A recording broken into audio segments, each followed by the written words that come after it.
शुभोदय बच्चों, कल हमने सुनो मेरी कहानी पेड़ की कहानी को हमने सुना। उसी तरह आज हम इस पाठ से संबंधित अभ्यास के बारे में चर्चा करेंगे।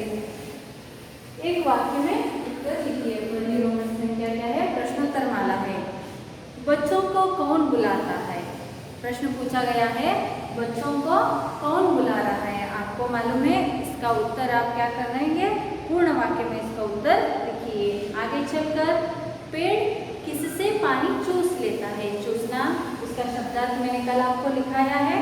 चूसने का अर्थ समझिए। उसी तरह पेड़ किसके जरिए पानी चूस लेता है? इसका पूर्ण वाक्य में उत्तर लिखिए। किसके जरिए पेड़ सांस लेता है? सांस यानी ಉಸಿರಾಡುವುದು, ಯಾವುದರ ಮೂಲಕ ಗಿಡ ಉಸಿರಾಡ್ತೈತಿ? इसका उत्तर आप लिखिए।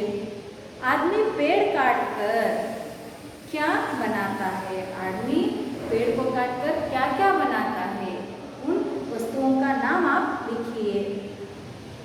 प्रश्न 5, पेड़ पर पत्थर फेंकने पर भी वह क्या नहीं करता? अगर हम पेड़ पर पत्थर फेंकते हैं तो वह हमें क्या देता है और क्या नहीं करता?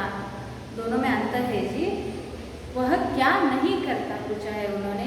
पेड़ पर हमने पत्थर फेंका तो वह हम पर क्या नहीं करता, उसे आपको लिखना है। पाठ को अच्छी तरह से पढ़ लीजिए, आपको उत्तर समझ आएंगे। उसी तरह रोमन संख्या 2, अन्य वचन रूप लिखो। यहाँ पर कुछ संज्ञाओं के नाम दिए गए। संज्ञा यानी नाम पद, आपको मालूम है संज्ञाओं के नाम। बच्चा, लड़का, पत्ता, लकड़ी, टहनी, कहानी। देखिए, बच्चा, लड़का, पत्ता, लकड़ी, टहनी और कहानी। यहाँ पर अंत में जो अक्षर रहता है वह पहले आप क्या कीजिए, इन संज्ञाओं में जो पुल्लिंग संज्ञा है उन्हें पहचानिए। उसके बाद जो स्त्रीलिंग संज्ञा है उन्हें पहचानिए। उसके बाद पुल्लिंग संज्ञाओं को हम बहुवचन में कैसे रूपांतरित करते हैं पिछली अवधि में मैंने बताया। उसको देखकर आप अन्य वचन रूप लिखिए। आगे चलकर रोमन संख्या 3 क्या है जी? विलोम शब्द लिखो। कुछ शब्दों को उन्होंने दिया गया, उसके विरुद्ध अर्थ वाले शब्दों को आपको लिखना है। आना, बरुವುದು, इसका विरोधार्थक शब्द आपको लिखना है। उसी तरह प्रसन्न, प्रसन्न ಅಂದರೆ ಸಂತೋಷವಾಗಿರುವುದು, ಖುಷಿಯಾಗಿರುವುದು. ಭಲಾಯಿ, ಭಲಾಯಿ यानी ಒಳ್ಳೆಯದು, ಒಳ್ಳೆಯದನ್ನ ಮಾಡುವುದು. और ಕಾಟನ, ಕಾಟನ यानी ಕತ್ತರಿಸುವುದು. ಇವುಗಳ ವಿರುದ್ಧ ಅರ್ಥವನ್ನು ಕೊಡುವ ಶಬ್ದಗಳನ್ನು ಇಲ್ಲಿ ಬರೆಯಿರಿ। ಅದಾದ್ಮೇಲೆ रोमन संख्या 4, पढ़ो, समझो और लिखो। ಏನಂತ ಹೇಳ್ರಿ? ಮತ್ತು ಓದ್ರಿ, ಅರ್ಥ ಮಾಡ್ಕೊರಿ, ಅದಾದ್ಮೇಲೆ ಏನು ಮಾಡ್ರಿ? ಬರೀರಿ। ಏನು ಕೊಟ್ಟಾರ ಉದಾಹರಣೆ? देख, देख यानी नोड़ू, देखना, देखना यानी नोड़ूದು। तो फिर यहाँ पर उन्होंने धातु रूप और उसका क्रिया रूप दिया है, तो फिर आगे ही उसी उदाहरण की तरह हमें लिखना है। देखिए यहाँ पर देख, देख यानी नोड़ू। आगे चलकर उन्होंने देखना लिखा है। देखना यानी नोड़ूದು। देख यह क्रिया का धातु रूप है।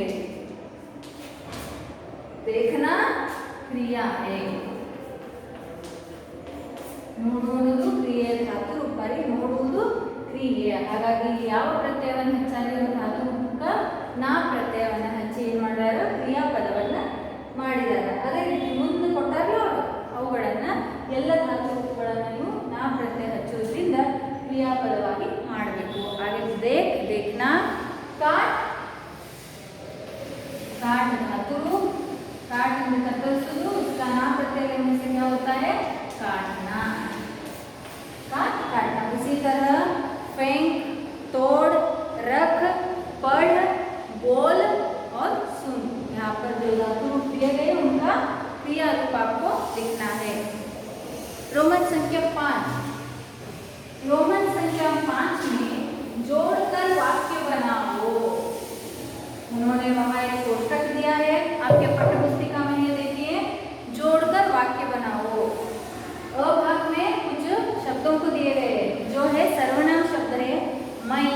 वह और वे। व भाग में चित्र देखता, फल तोड़ते, पेड़ काटता, खाना बनाते, लकड़ी जलाता, कूड़ा फेंकते, सच कहता, गुस्सा करते। और ग भाग में हई, हूँ, हई दिया गया है। तो फिर हमें क्या करना है, इन तीनों भागों में के अक्षर लेकर अर्थपूर्ण वाक्य बनाना है। इन तीनों भागों में जो शब्द उपयोग हुए, इन तीनों को लेकर हमें अर्थपूर्ण वाक्य बनाना है। एक उदाहरण हम यहाँ पर देखेंगे। मई, मई यानी नानु। आगे चलकर वह, वह यानी ಅಲ್ಲಿ ಅವನು ಇರಬಹುದು, ಅವಳು ಇರಬಹುದು, ಅಥವಾ ಅದು ಇರಬಹುದು। ಅವನು, ಅವಳು, ಅದು ಮೂರು ಬಳಕೆ ಆಗ್ತದೆ। उसी तरह वे, वह ಬಹುವಚನ ರೂಪನ ಬೇರೆ ಅಂದ್ರೆ ಅವರು, ಅವನು ಬಹುವಚನ ರೂಪ ಅವರು, ಅವಳು ಬಹುವಚನ ರೂಪನು ಅವರು, ಅದು ಬಹುವಚನ ರೂಪ ಅವುಗಳು। ಅರ್ಥಾತ್ರಿ? ಆಮೇಲೆ ಇವು ಸರ್ವನಾಮ ಪದಗಳು। इन्हें हम क्या कहते हैं? सर्वनाम। उसी तरह उन्होंने हई, हई, आगे चलकर हूँ और हई, इन शब्दों को दिया है। इन्हें हम क्या कहते हैं? सहायक क्रियापद कहते हैं। ಇವುಗಳನ್ನು ನಾವೇನಂತೀವಿ? ಸಹಾಯಕ ಕ್ರಿಯಾಪದಗಳನ್ನು ಕರಿತೀವಿ। ಏಕವಚನದಲ್ಲಿ ಬಳಸೋದಿತ್ತಂದ್ರೆ ನಾವು ಹೈ, ಒಬ್ಬ ವ್ಯಕ್ತಿಯ ಬಗ್ಗೆ, ಎದುರುಗಡೆ ಇರುವ ವ್ಯಕ್ತಿಯ ಬಗ್ಗೆ ಹೇಳೋದಿತ್ತಂದ್ರೆ ನಾವು ಏಕವಚನದಾಗ ಹೈಯನ್ನು ಬಳಸ್ತೀವಿ। ಅದೇ ರೀತಿ ನನ್ನ ಬಗ್ಗೆ ನಾನು ಹೇಳ್ಕೊಳಕತ್ತಿದ್ನಿ ಅಂದ್ರೆ ನಾವೇನು ಬಳಸ್ತೀವಿ? ಹ್ಞೂ ಅಂತ ಹೇಳಿ ಬಳಸ್ತೀವಿ। ಅದೇ ತರಹ ಎದುರುಗಡೆ ಇರುವ ವ್ಯಕ್ತಿಗಳು ಬಹುವಚನದಾಗ ಬಹಳ ಚೆನ್ನಾಗಿದ್ರು ಅಂದ್ರೆ ಅವ್ರಿಗೆ ನಾವು ಹೈ ಅಂತೇಳಿ ಹೇಳಿ, ಬಹುವಚನ ಗೊತ್ತಾಗಿದ್ರೆ ಹೈ ಅಂತೇಳಿ ಸಂಬೋಧನೆ ಮಾಡ್ತೀವಿ। ಎದುರುಗಡೆ ಒಬ್ಬ ವ್ಯಕ್ತಿ ಇದ್ರೆ ಹೈ ಅಂತ ಹೇಳಿ ಏಕವಚನದಾಗ ಸಂಬೋಧನೆ ಮಾಡ್ತೀವಿ। ಇವುಗಳು ಸಹಾಯಕ ಕ್ರಿಯಾಪದಗಳು। ಅದೇ ರೀತಿ ನೋಡಿ, ಇಲ್ಲಿ ಮಧ್ಯದಲ್ಲಿ ಕೊಟ್ಟಿರುವ ಶಬ್ದಗಳನ್ನು ಇವುಗಳಿಗೆ ಜೋಡಿಸಿ ಅರ್ಥಪೂರ್ಣ ವಾಕ್ಯ ಮಾಡಬೇಕು। ಉದಾಹರಣೆಗೆ ಮೈ ಚಿತ್ರ ದೇಖತಾ ಹೂँ, ಮೈ ಚಿತ್ರ देखता, चित्र देखता हूँ। ನಾ ಹೇಳಿದ್ದೆ ನನ್ನ ಬಗ್ಗೆ ನಾನೇ ಹೇಳ್ಕೊತಿದ್ದೆ, ನಾವು ಯಾವ ಪ್ರಶ್ನೆ ಬಳಸ್ತೀವಿ, ಯಾವ ಕ್ರಿಯಾಪದ ಹ್ಞೂ ಅಂತೇಳಿ, ನಾನು ಚಿತ್ರವನ್ನು ನೋಡುತ್ತೇನೆ। ಗೊತ್ತಾದ್ರಿ? ಈ ರೀತಿ ಅರ್ಥಪೂರ್ಣ ವಾಕ್ಯಗಳನ್ನು ನಿಮ್ಮ ಕೆಳಗಡೆ ಬರೀಬೇಕು। ಹಾಗೆ ತೋಡತೆ ಅಂತ ಬಂದೈತೆ ಅಲ್ಲಿ, ತೋಡತೆ ಅಂದ್ರೆ ಬಹುವಚನ ರೂಪ ಆಗ್ತೈತಿ।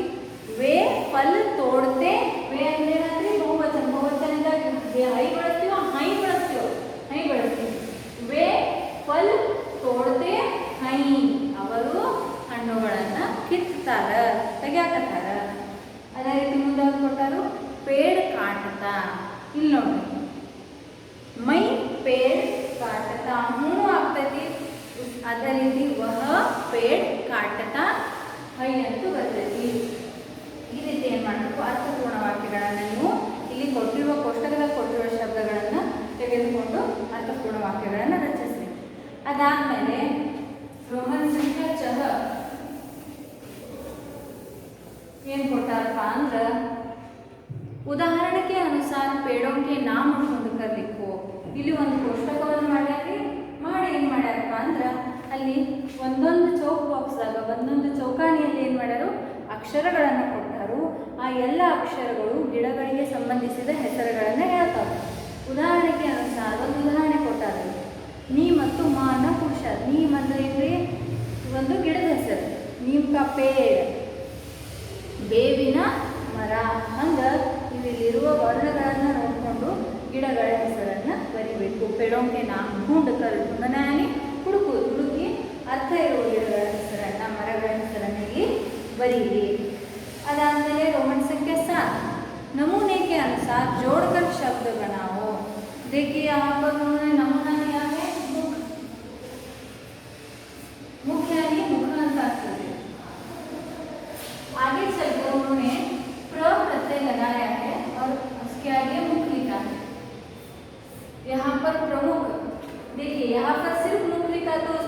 हुआ ಮುಖ ಹೌದಲ್ರಿ ನಮ್ಮ ಮುಖ ಅದೇ ರೀತಿ ಅಲ್ಲಿ ಪ್ರ ಪ್ರತ್ಯಯ ಮೂಗಿಂತ ಮೊದಲು ಪ್ರ ಪ್ರತ್ಯಯ ಹಚ್ಚೋದ್ರಿಂದ ಏನಾಯ್ತು ಪ್ರಮುಖ ಅಂತ ಹಾಗಾದ್ರೆ ಅರ್ಥದಲ್ಲಿ ಏನಾದ್ರಿ ಪೂರ್ಣತಃ ಬದಲಾವಣೆ ಆಯ್ತು ಪ್ರಮುಖ ಅಂದ್ರೆ ಏನಾಗ್ತದೆ ಇಲ್ಲಿ ಪ್ರಮುಖವಾದ ವ್ಯಕ್ತಿ ಮುಖ್ಯ ವ್ಯಕ್ತಿ ಮುಖ್ಯವಾಗಿರುವುದು ಮುಖ್ಯವಾದ ಪ್ರಮುಖ ಅಂದ್ರೆ ಮುಖ್ಯವಾಗಿರುವ ವ್ಯಕ್ತಿರೇ ಇರ್ಬೋದು ಅಥವಾ ವಿಷಯನೇ ಇರ್ಬೋದು ಇಲ್ಲಿ ಮುಖ ಅನ್ನೋ ಅರ್ಥನ ಬೇರೆ ಇಲ್ಲಿ ಮುಖ್ಯವಾದ ಅರ್ಥನ ಬೇರೆ ಹಾಗಾದ್ರೆ ಒಂದು ಬರೀ ಪ್ರ ಪ್ರತ್ಯಯ ಸೇರುವುದರಿಂದ ಅರ್ಥದಲ್ಲಿ ಬೇರೆ ಅರ್ಥ ಆತು ಅಥವಾ ವಿರೋಧ ಅರ್ಥ ಆತಂದ್ರೆ ಅವ್ರಿಗೆ ಏನಂತೀವಿ ನಾವು ಉಪಸರ್ಗ ಅಂತ ಹೇಳಿ ಕರಿತೀವಿ ಏನಂತ ಕರಿತೀವಿ ಅವುಗಳಿಗೆ ನಾವು ಉಪಸರ್ಗ ಇವುಗಳನ್ನ ನಾವು ಮುಂದಿನ ಅವಧಿಯಲ್ಲಿ ಇದ್ರ ಬಗ್ಗೆ ಪೂರ್ಣ ಸಂಪೂರ್ಣ ಏನು ಮಾಡೋದ್ರಿ ಮಾಹಿತಿಯನ್ನು ಪಡ್ಕೊಂಡು ಇಷ್ಟು ಒಂದು ಶಬ್ದದ ಮೊದಲಿಗೆ ಯಾವುದೇ ಒಂದು ಪ್ರತ್ಯಯ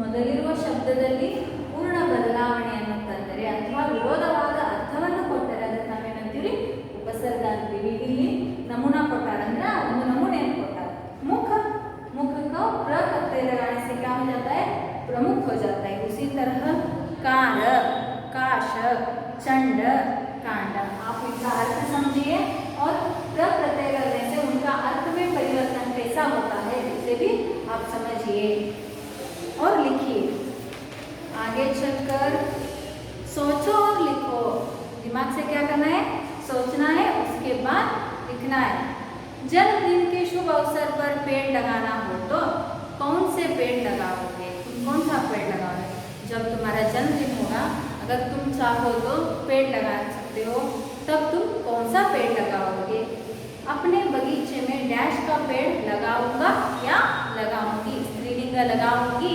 पुल्लिंग लगाऊंगा आप सोचिए विचार कीजिए उसके बाद यहाँ पर उत्तर लिखिए और क्यों आप उसको पेड़ को लगाना चाहते हैं इसके बारे में भी 2-3 वाक्यों में आप क्या कीजिए फिर में लिखिए आगे चलकर रोमन संख्या 9 नीचे लिखे शब्दों में सही अक्षर भरो यहाँ पर उन्होंने व दिया है टिम देकर अंत में द वर्ण लिखा है तो फिर सही अक्षर भरो उदाहरण के लिए ब र बरगद का पेड़ इसी तरह ईम डैश ऐसे पेड़ों के नाम ही है आपको ढूंढकर सही अर्थ वाले अक्षर उसमें भरकर पूर्ण अर्थ देने वाला एक शब्द को रचना करना है आगे चलकर रोमन संख्या 10 वृक्षों से प्राप्त होने वाली वस्तुओं के नाम के आगे सही चिन्ह इसे हम सही चिन्ह करते हैं और इसे हम गलत चिन्ह करते हैं उन्होंने क्या कहा है वृक्षों से प्राप्त होने वाले वस्तुओं के आगे सही चिन्ह लगाओ यहाँ पर उन्होंने कुछ वस्तुओं के नाम दिए देखेंगे फूल आकाश फल लकड़ी खून बर्तन सब्जी कचरा छाया ताजी हवा इनका अर्थ पहले आप समझिए उसके बारे में जो शब्द जो वस्तु पेड़ से प्राप्त होते हैं उनके आगे आप क्या कीजिए सही चिन्ह लगाइए एक उदाहरण में आपको देती हूँ फूल फूल किससे प्राप्त होता है जी पेड़ से प्राप्त होता है इसलिए आपको फूल के आगे क्या लगाना है सही चिन्ह लगाना है जो पेड़ से प्राप्त नहीं होता उसके आगे आपको गलत चिन्ह लगाना है सोच विचार कर आप क्या कीजिए सही और गलत चिन्ह लगाइए और रोमन संख्या 11 में देखिए चित्र से संबंधित शब्द दिए गए हैं संख्या के सामने सही शब्द लिखो यहाँ पर उन्होंने एक पेड़ का सुंदर दृश्य दिया है चित्र दिया है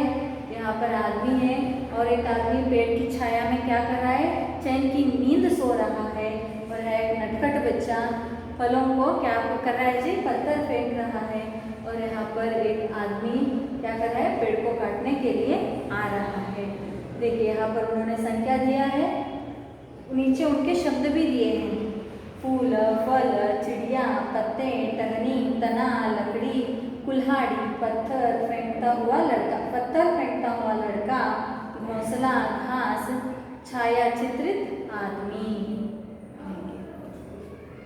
छायाश्रित आदमी यहाँ शब्द देखिए छायाश्रित छाया में आश्रित छाया यानी नेरಳು छाया में आश्रित ठीक है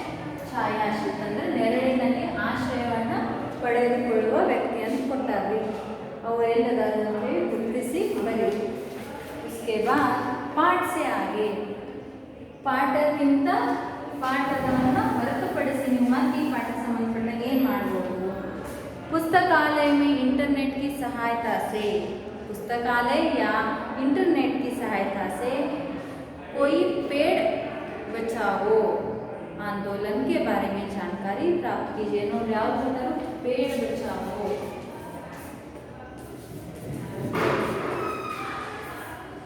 पेड़ बचाओ आंदोलन.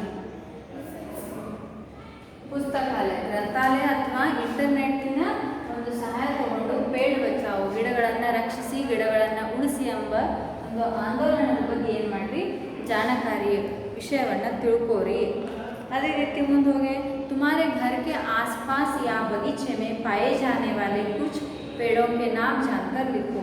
ನಿಮ್ಮ ಮನೆಯ ಸುತ್ತಮುತ್ತಲು ನೀವು ಗಿಡ ಮರಗಳನ್ನು ಬೆಳೆದಿರ್ತೀರಿ ಅಥವಾ ನಿಮ್ಮ ಮನೆಯ ಪಕ್ಕದಲ್ಲಿ ಉದೋಟ ಇದ್ರೆ ಅಲ್ಲಿ ಯಾವ್ಯಾವ ಗಿಡಗಳನ್ನು ಸಸಿಗಳನ್ನು ನೆಟ್ಟಾರೋ ಅವಕ್ಕೆ ಏನು ಅಂತೀವಿ ಅನ್ನೋದನ್ನು ತಿಳ್ಕೋರಿ. आगे चलकर पेड़ काटने से होने वाले दुष्परिणामों के बारे में कक्षा में चर्चा करें. आपकी तो अभी पाठशाला शुरू नहीं हुई तो फिर आप क्या कीजिए, इस काम को घर में कीजिए. जैसे कि पेड़ काटने से होने वाले दुष्परिणामों के बारे में परिवार में बैठकर परिवार के सदस्यों से साथ बैठकर ಚರ್ಚಾ ಕರೋ. ಏನು ಮಾಡಿರಿ, ಮನೆಯಲ್ಲಿ ಅಪ್ಪ ಅಮ್ಮ ಅಣ್ಣ ತಂಗಿ ಯಾರ್ಯಾರದಲ್ಲ ಅಜ್ಜ ಅಜ್ಜಿ ಅವರಿದ್ದಾಗ ಯಾವ ರೀತಿ ಗಿಡಗಳನ್ನು ಬೆಳೆಸ್ತಿದ್ರು, ಈಗ ಹೆಂಗಾಗೈತಿ, ಅವಾಗ ಎಷ್ಟು ಗಿಡಗಳಿದ್ದು, ಮನೆಯಲ್ಲಿನೇ ಏನು ಮಾಡಿರಿ, ಮನೆಯವ್ರ ಜೊತೆ ಪರಿವಾರ ಜೊತೆ ಚರ್ಚೆಯನ್ನು ಮಾಡಿರಿ. उसी तरह आगे चलकर पेड़ का चित्र बनाकर उसमें अपने विचार उसमें अपने परिवार के सदस्यों का सचित्र परिचय लिखो.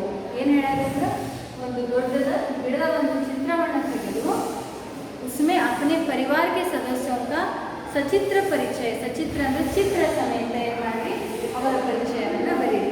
ಏನು ಮಾಡಿ, ಒಂದು ಚಂದ ಸುಂದರವಾದ ದೊಡ್ಡದ ಮರವನ್ನು ತೆಗೆದು ಮರದ ಚಿತ್ರವನ್ನು ತೆಗೆದು ನಿಮ್ಮ ಮನೆಯ ಪರಿವಾರದ ಎಷ್ಟು ಜನ ಸದಸ್ಯರದಾರ ಅವರ ಫೋಟೋಗಳನ್ನು ಸಣ್ಣ ಸಣ್ಣದಾಗಿ ಅಂಟಿ ತೆಗೆದುಕೊಂಡು ಯಾರ್ಯಾರು ಯಾವ ಭಾಗಕ್ಕೆ ಸಂಬಂಧಪಡ್ತಾರ ಅನ್ನೋದನ್ನು ಏನು ಮಾಡಿರಿ, ಪರಿಚಯ ಬರೀರಿ. ಉದಾಹರಣೆಗೆ ಹೇಳ್ತೇನೆ, ಗಿಡ ಆಯಿತು,